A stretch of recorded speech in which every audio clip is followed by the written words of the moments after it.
Muy buenas noches, tengan todos bienvenidos a su curso de comprobación de software.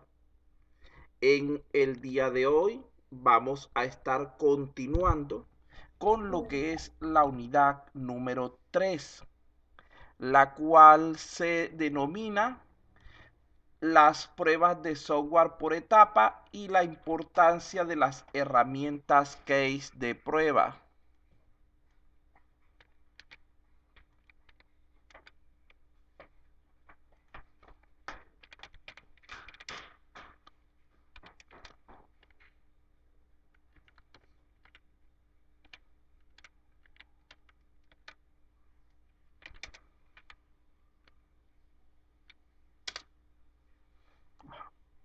Vamos entonces a dar inicio a nuestros contenidos del día. En primer lugar, vamos a hablar un poco acerca de lo que serían los estándares de calidad, ya que antes de profundizar con los contenidos que nos corresponden a esta sesión, es necesario revisar algunos conceptos muy importantes para lo que es nuestro curso, nuestro tema. Vamos a ver en primer lugar qué es una medición. Vamos a pedirle la señorita Yanina Pinedo. ¿Tiene audio?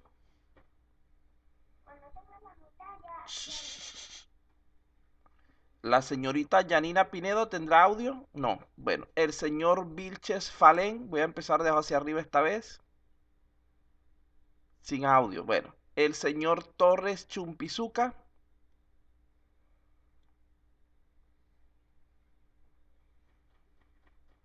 ¿Tendrá audio el señor Torres? Profesor, profesor, Buenas buenas noches. noches.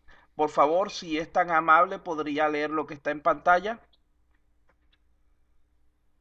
¿Qué es una medición? Es simplemente una representación cuantitativa de algún valor, tomado desde el mundo real y empírico, en forma matemática, la cual puede ser más útil al poseer atributos de entidad y permiten el establecimiento de relaciones, donde el problema real es interpretar el comportamiento matemático del evento y evaluar su significado en el mundo real. Muy bien, gracias. Ya, aquí se está mostrando algo que no debería. Vamos a quitarlo. Como pueden ver, aquí estamos dando una idea de lo que significa medir. Simplemente cuando hablamos de medir, estamos hablando de llevar a términos cuantitativos algún elemento del mundo real. Y para poder medir necesitamos una escala, un punto de comparación. Por ejemplo, podemos medir en centímetros, en litros, en metros, etcétera, dependiendo del tipo de dato al cual estemos haciendo referencia.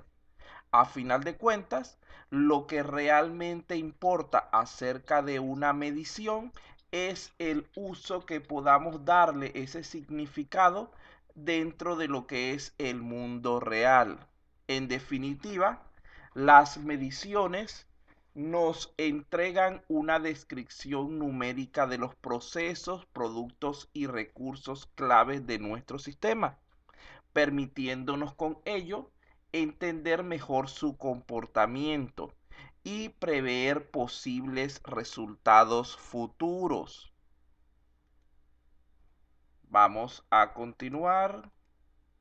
Vamos a ver Vilches, me quedé por Torres, Romero Wander.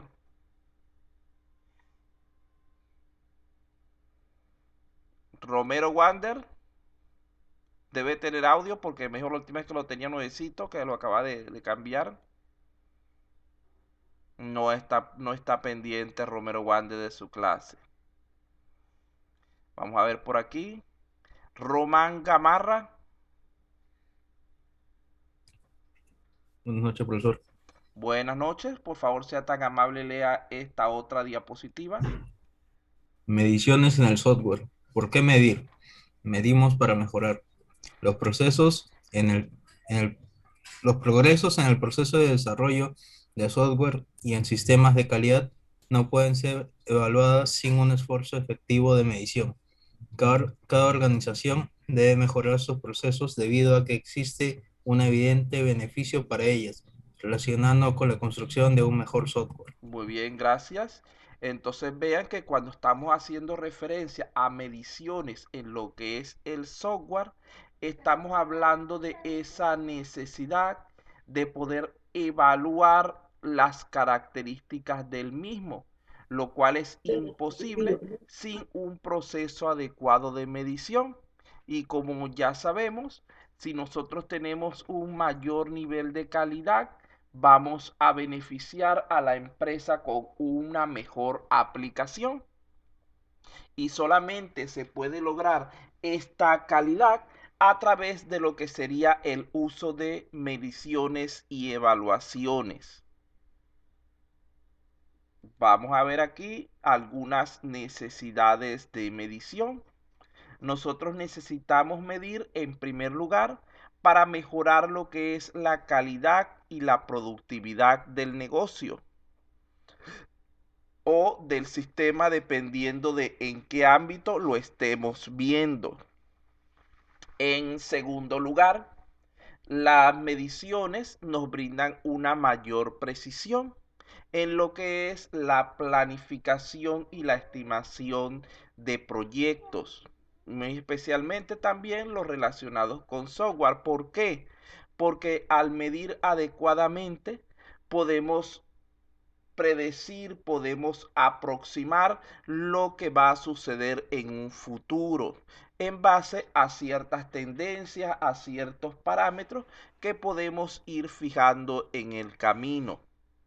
En tercer lugar, las mediciones nos permiten la verificación del personal, es decir, el comprobar si las personas con las que estamos trabajando o que están bajo nuestro mando son adecuadas para el cargo, está bien utilizada como recurso en la empresa o si deberíamos destinarla a otros fines, y si se encuentra correctamente motivado, porque muchas veces no basta solamente con conocer la parte académica, etcétera, de la persona. Un trabajador que no esté bien motivado no va a presentar el rendimiento adecuado. También nos sirven las mediciones para comprobar lo que es la existencia de una adecuada estructura organizacional, donde todos los miembros de la misma conocen los diferentes personas que están a cargo de los diversos procesos y funciones y entienden su papel dentro del negocio. Asimismo, lo que es la medición nos permite utilizar técnicas y herramientas más efectivas en el proceso. Si nosotros no medimos el proceso para ver cómo va, no podemos tampoco percatarnos de las fallas o deficiencias que tenga. Y por lo tanto nos resultaría imposible el poder mejorarlo para obtener un rendimiento óptimo. Por último, cuando utilizamos adecuadamente la medición y aplicamos todos estos criterios que están en la parte superior, es decir, los 2, 4, 5 anteriores, podemos lograr obtener un ambiente de trabajo óptimo, lo cual vendría en beneficio no solamente de la empresa o negocio, sino de las personas que allí se desenvuelven.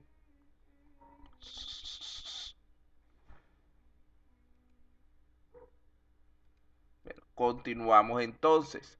Aquí tenemos tres conceptos importantes que los hemos revisado previamente en las primeras clases del curso, pero que en este momento vamos a volver a revisar, ya que es necesario que los mismos estén claros, porque no podemos hablar de calidad, de medición, de pruebas sin hacer referencia a estos tres elementos o a estos cuatro, porque vamos a meter el cuarto el rango, aunque el rango es parte de la tolerancia. Entonces, en primer lugar, tendríamos el concepto de métrica. Fíjense que la métrica es simplemente, no, vamos a decir antes de, no lo voy a decir yo, vamos a esperar a ver si ustedes tienen una idea. Vamos a preguntarle aquí, me quedé por el señor Salas, ¿tendrá audio? Aunque vamos a hacer algo, cualquiera. Pueden contestar tanto por audio como por chat. ¿Qué es una métrica?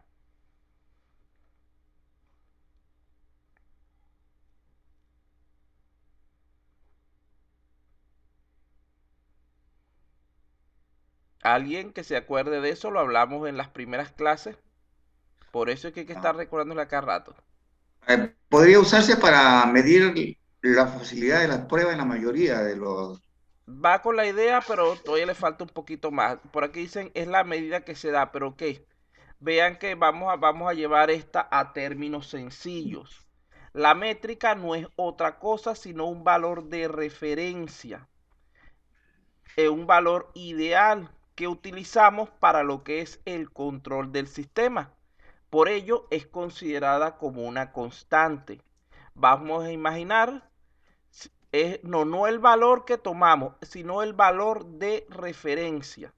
Por ejemplo, imaginemos que vamos a hacer un estudio sobre ciertos componentes de un vehículo automotriz, de un carro.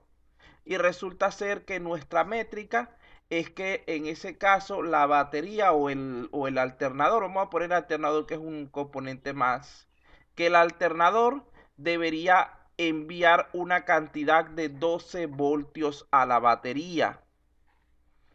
Esa es nuestra métrica, ese valor de referencia puntual. Dicho valor es el que vamos a usar como comparación. No, la métrica no puede variar. La métrica es fija, es constante para cada caso en particular, porque por ejemplo puede haber otro tipo de vehículos donde, por ejemplo, las motos que en vez de mandar 12 voltios manden 10. Entonces, para cada caso en particular, la métrica se toma como un valor fijo, el cual nos va a servir para compararlo con otros valores de los cuales ya vamos a hablar. Entonces, como les venía diciendo, en este caso del automóvil, vamos a suponer que la métrica es de 12 voltios. Ese sería un valor válido para diversos tipos de automóviles, todos los que trabajen con batería de 12 voltios. La métrica está asociada a un tipo de caso en particular. Por ejemplo, para el ser humano la temperatura corporal, digamos que aceptable, es de 37 grados, 36.5. Entonces nuestra métrica sería 36.5 por decir algo. Y se supone que la temperatura de toda persona debería rondar alrededor de ese valor. Vean que no es para una sola persona, sino para cualquier elemento compatible. Entonces, continuamos con nuestro ejemplo. Supongamos que ese componente, esa batería, ese alternador del carro, hemos fijado como métrica que su valor ideal, el valor que debería presentar es de 12 voltios. Eso lo dejamos como fijo. Luego de allí pasamos al siguiente concepto, que es el de medición. Lo que ustedes estaban nombrando hace un momento, que decían que era un valor variable, esa es la medición. La medición no es otra cosa sino un valor de tipo puntual, un valor real de alguna variable del sistema, que es tomado en algún momento específico. Continuamos con el carro. Imaginemos que, por ejemplo, le hacemos 3 mediciones a nuestro voltaje del componente y obtenemos los valores que están allí.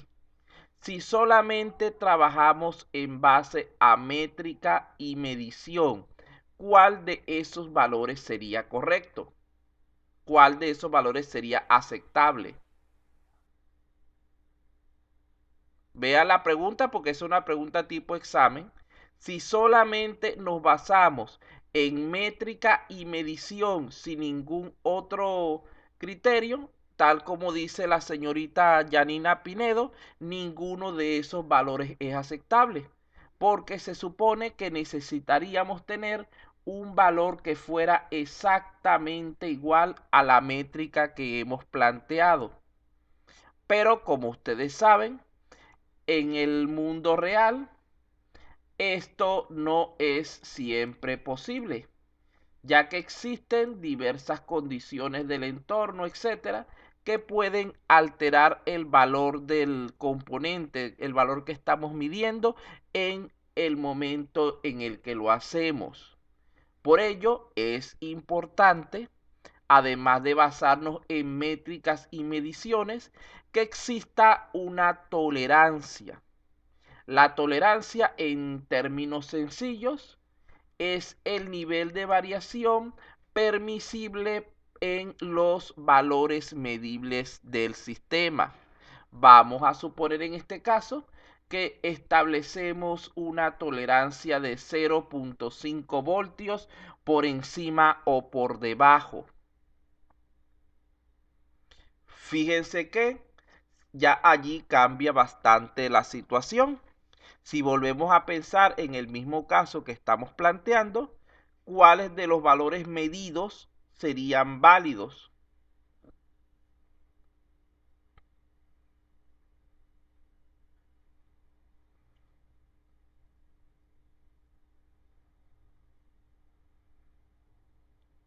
No, esta vez no es ninguno. Vean que son válidos. Diga. 11.5. Ajá. Aquí no hay, tenemos tres Ah, valores, 11.2, ahí, 12.6 y 12.1. De los tres valores, ¿cuál o cuáles serían válidos? En este caso, solamente sería válido el 12.1, porque si a esto le sumamos 0.5, este de aquí queda por fuera todavía, es demasiado alto. Y si le restamos 0.5, este queda demasiado bajo, queda también por fuera. Entonces, el único de los tres que es válido en este momento sería lo que es el valor de 12.1. Ahora bien, ¿por qué aplicamos la tolerancia? En el mundo real, si nosotros nos limitamos a usar solamente métricas y mediciones, la mayor parte de los casos que analicemos nos van a dar como que no cumplen con el requerimiento. Así como dijimos hace un momento, como que ninguno de los valores medidos es válido para el sistema. Porque ustedes saben que diferentes variaciones, por ejemplo, la temperatura del cuerpo humano es de 36.5, pero como estamos en temporada de invierno, es muy probable que suba o baje un poco, dependiendo del tipo de instrumento que utilicemos. Si utilizamos un termómetro estos aéreos que utilizan para el COVID, la temperatura debería marcar más baja porque el entorno es más frío. Si utilizamos un termómetro normal, de esos que se ponen en la boca, etcétera, la temperatura debería ser un poco más alta, porque el cuerpo humano genera más calor para poder compensar la temperatura externa. Entonces vean cómo el efecto del medio ambiente va a variar dependiendo del instrumento utilizado para la medición también. Son varios factores que debemos tomar en cuenta en ese caso. Vean que si estaban acostumbrados en verano la gente de los centros comerciales a que cualquiera que tuviera menos de 38 lo dejaban pasar, en esta época ya de más frío, ese criterio debería variar, debería mover un poquito lo que es la temperatura del aparato, o sea, o la tolerancia que le están dando, porque esto puede llevar a resultados erróneos. Es como que tú vayas a medir la temperatura de un alimento estando dentro de la nevera. Por muy caliente que esté el alimento, etcétera, el termómetro que le vas a colocar también se va a ver afectado por el frío de ese refrigerador, de ese congelador. Y por lo tanto, la medida debería ser un tanto desfasada de lo que es el valor real. Continuamos entonces. Fíjense que estamos hablando ya de lo que es un rango permitido. Cuando nosotros hablamos del rango permitido, estamos hablando del establecimiento de un límite superior y un límite inferior válidos. Es decir, en este caso sería nuestro mínimo de 11.5 y nuestro máximo de 12.5.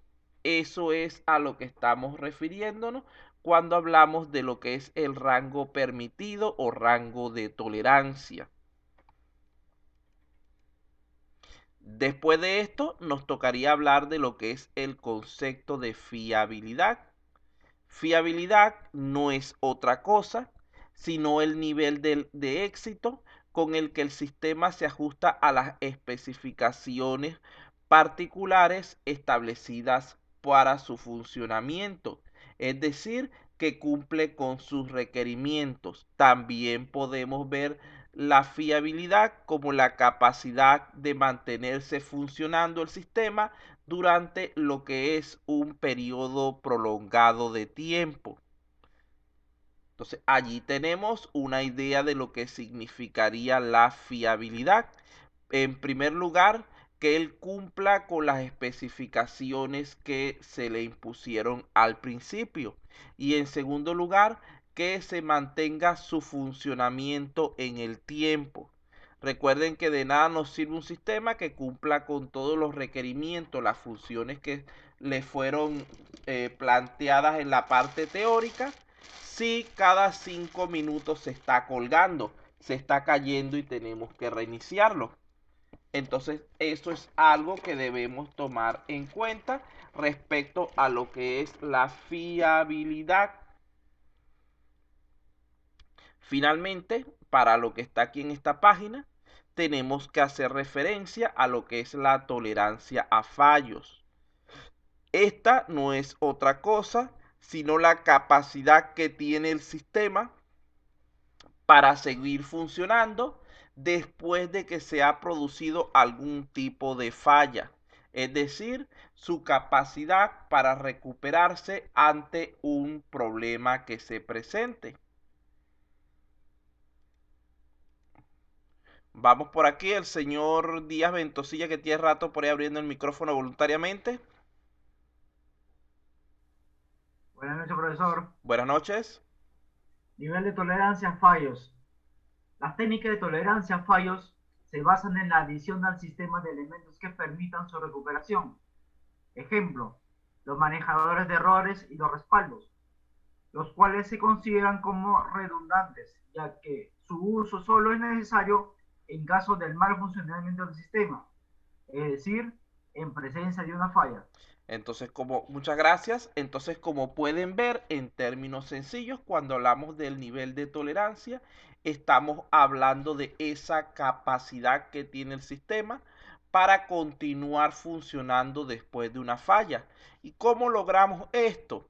Lo logramos a través de la implementación de diversas estrategias de recuperación.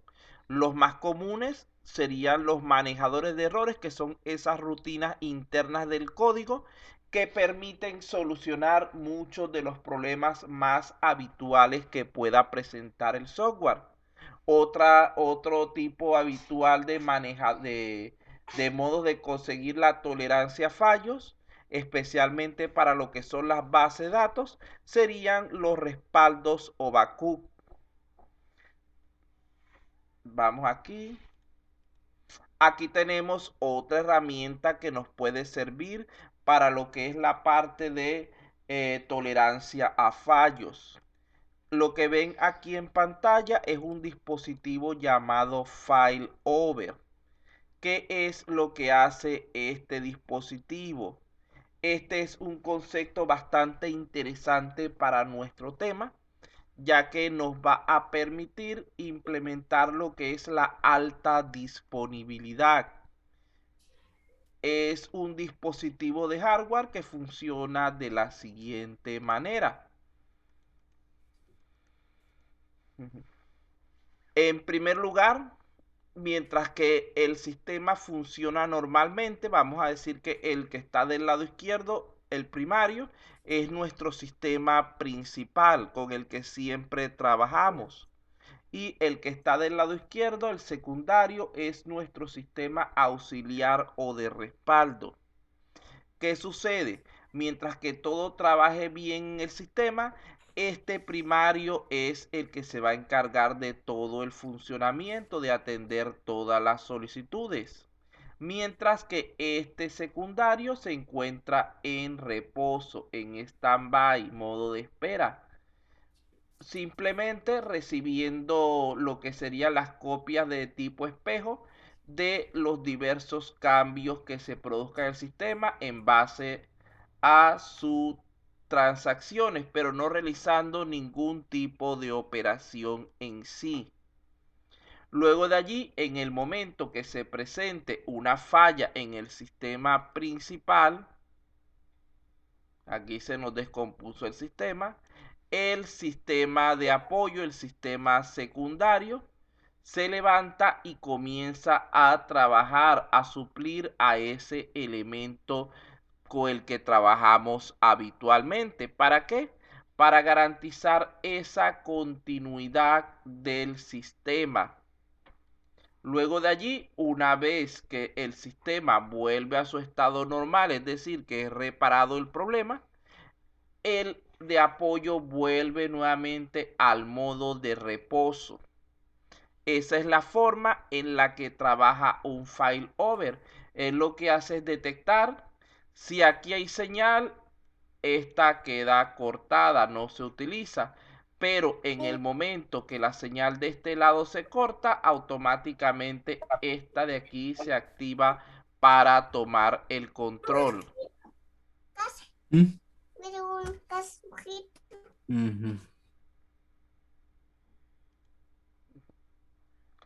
Es como decir, imaginemos que haya un profesor suplente que solamente dará la clase cuando el profesor principal se ausente por algún motivo. De la misma manera trabaja este tipo de sistema con failover, y esta es otra manera de garantizar la tolerancia a fallos y maximizar lo que es la disponibilidad del sistema. Vamos a ver entonces ahora en términos sencillos los principales tipos de tolerancia. En este caso estaríamos hablando de los tres que tenemos en pantalla: tolerancia total, caída suave y fallo seguro. En el caso de la tolerancia total, es aquella que se logra cuando el sistema continúa funcionando normalmente después de que se ha producido una falla, sin afectar ni su funcionalidad ni su rendimiento. Es decir, imaginemos un sistema como este donde estamos trabajando ahorita. Se cayó el internet, se nos cayó a todos la plataforma, pero cuando volvemos nuevamente a conectarnos, todo sigue normal y podemos trabajar como si nada hubiera pasado. Eso es un caso de tolerancia total, donde no es afectado ni las funcionalidades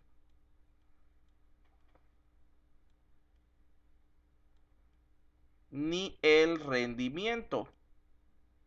Es decir, el sistema vuelve exactamente a su estado original, el que tenía su estado óptimo que tenía antes de producirse la falla.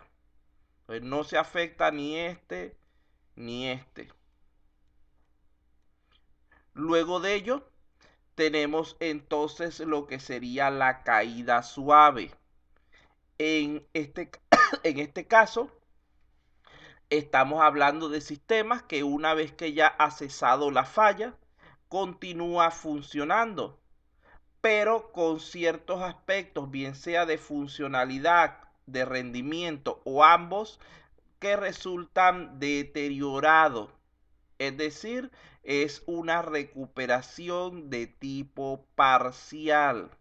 Entonces, aquí esto podría fallar, por ejemplo, podría tener menos rendimiento, podría tener menos funcionalidad, pero en algunas funciones que no trabajen, podría tener menos rendimiento, trabajar más lento o podría tener una combinación de fallas de estos dos tipos, de limitaciones de estos dos tipos. La siguiente sería el fallo seguro. Este es de tipo intencional y planificado, produciéndose de manera controlada.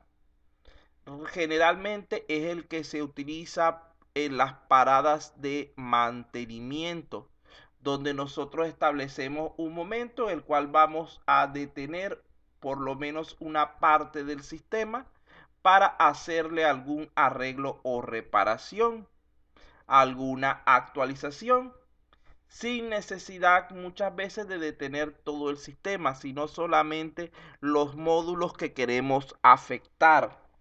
Entonces, entienden la diferencia entre esos tres tipos de tolerancia.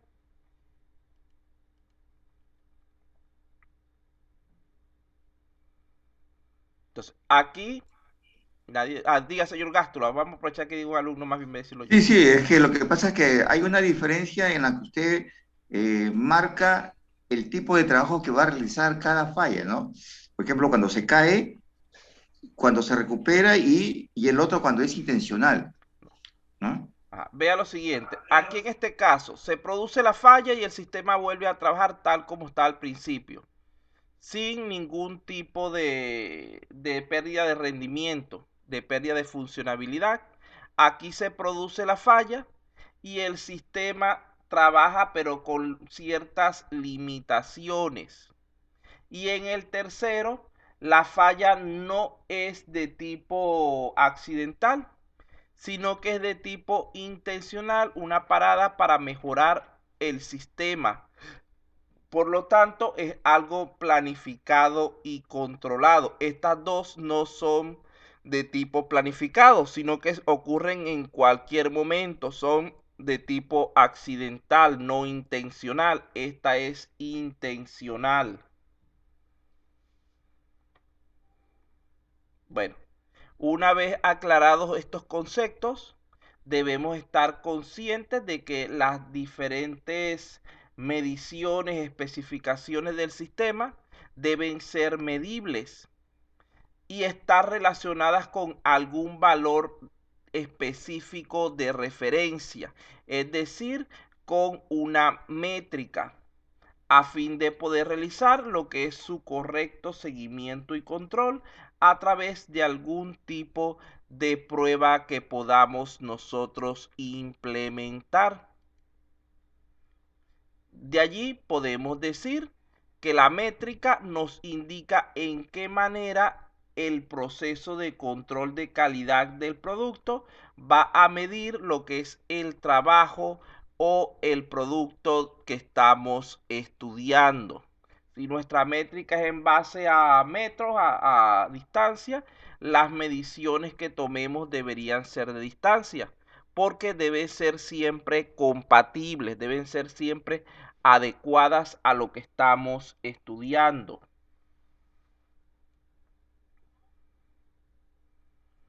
Continuamos entonces.